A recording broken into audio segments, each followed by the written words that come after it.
پھر وہ تخت آ گیا تو حضرت سلیمان سے پوچھا یہ کیا ہے؟ قال ھذا من فضل ربی، فرمانے لگے کچھ بھی نہیں۔ حضرت سلیمان کہنے لگے یہ میرے رب کا فضل ہے۔ شاید سب مفسرین نے بڑی بڑی باتیں کی ہوں، پر یہاں ایک قاضی ثناء اللہ پانی پتی رحمت اللہ علیہ کا فقرہ میں پڑھ رہا تھا، بڑا مزہ آ رہا تھا۔ قاضی صاحب فرمانے لگے اس آیت پہ، قاضی صاحب کہتے ہیں جن پر نرا فضل تھا، ھذا من فضل ربی، نرا فضل، فرمایا ان کی تو اتنی طاقت ہے کہ وہ ہزاروں میل دور سے 80 گز لمبا 80 گز چوڑا تخت آنکھ جھپکنے سے پہلے لے آتے ہیں، اور جن کے بارے میں اللہ فرماتے ہیں بشر المؤمنین بِأَنَّ لَهُم مِّنَ اللَّهِ فَضْلًا كَبِيرًا، فرمایا محبوب اپنے غلاموں کو خوشخبری دے دیں باقیوں پہ نرا فضل تھا، ان پر تو فضل کبیر ہے، ان پر تو بڑا ہی فضل ہے اللہ کا۔ تو فرمایا جن پر فضل کبیر ہو، ایک نہیں، اس پر میں بڑے دلائل دے سکتا ہوں،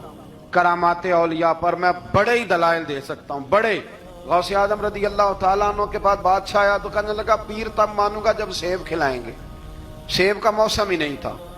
تو حضرت صاحب آتے ہی اسے کہنے لگے اب تو میری ولایت کو سیبوں پہ تو نہ تول، اب سیب کھلائے تو ولی یا نہ کھلائے تو ولی کوئی نہیں، یہ تو اب میری ولایت کو سیبوں پہ تو نہ تول۔ تو حضرت صاحب نے یوں ہاتھ اٹھایا تو اللہ نے 2 سیب عطا فرمائے۔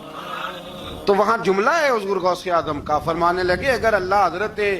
مریم سلام اللہ جو بنی اسرائیل کی ولیہ ہیں، ولی ہے نا، وہ نبی تو نہیں نا، عورت نبی نہیں ہو سکتی، فرمایا اگر اللہ انہیں بغیر موسم کے پھل دے سکتا ہے میں تو محمد عربی کا نوکر ہوں۔ فرمایا اب نہ 2 سیب آئے تھے، تو وہ کہنے لگا میرے تو دل میں 1 سیب تھا نا، تو حضور غوث اعظم نے نا 1 سیب مجھے دیا، 1 میں نے کھایا تو 1 غوث پاک کھانے لگے، کہتے ہیں میں نے وہ منہ میں رکھا ذرا ترش تھا،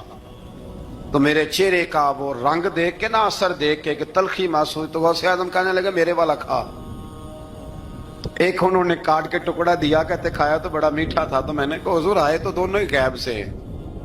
تو آپ کے والا میٹھا ہے میرے والا کڑوا ہے، تو آپ فرمانے لگے آئے تو دونوں غیب سے تھے، پر ایک کو ذرا ظالم کے ہاتھ لگ گئے ہیں نا، اس کو تنبیہ بھی کر دی کہ ظلم سے باز آ جا، تنبیہ بھی کر دی، پر میں ہاتھ ظالم کے لگ گئے اس لیے ترش ہو گیا، سیانا بن، 1 نہیں 20 درجنوں، لیکن پتہ نہیں کیوں لوگ اڑ گئے، پتہ نہیں کیوں کڑ کے آ گئے کرامت اولیاء کے معاملے میں۔ بالکل، اور پھر کسی حدیث میں یہ نہیں آیا کہ اس زمانے میں ولی ہوں گے تو اس زمانے میں ولی نہیں ہوں گے، حضور نے فرمایا میری امت کبھی گمراہی پر جمع نہیں ہوگی۔ اقبال کہتے ہیں اولیاء کیا ہوتے ہیں؟ اولیاء کیا ہیں؟ جواسیس القلوب۔ اقبال کہتا ہے ولی کا بہت بڑا ولی تم نے دیکھنا ہو تو اسے دیکھو جو تیرے دل کا جاسوس ہے۔ چلو یہ مشکل بات ہے، میں نہیں چھیڑتا، لیکن جو تیرے وہ جاسوسی کرتا ہے، پر کرتا ہے تیرے دل کی، وہ تیرے دل کا جاسوس ہوتا ہے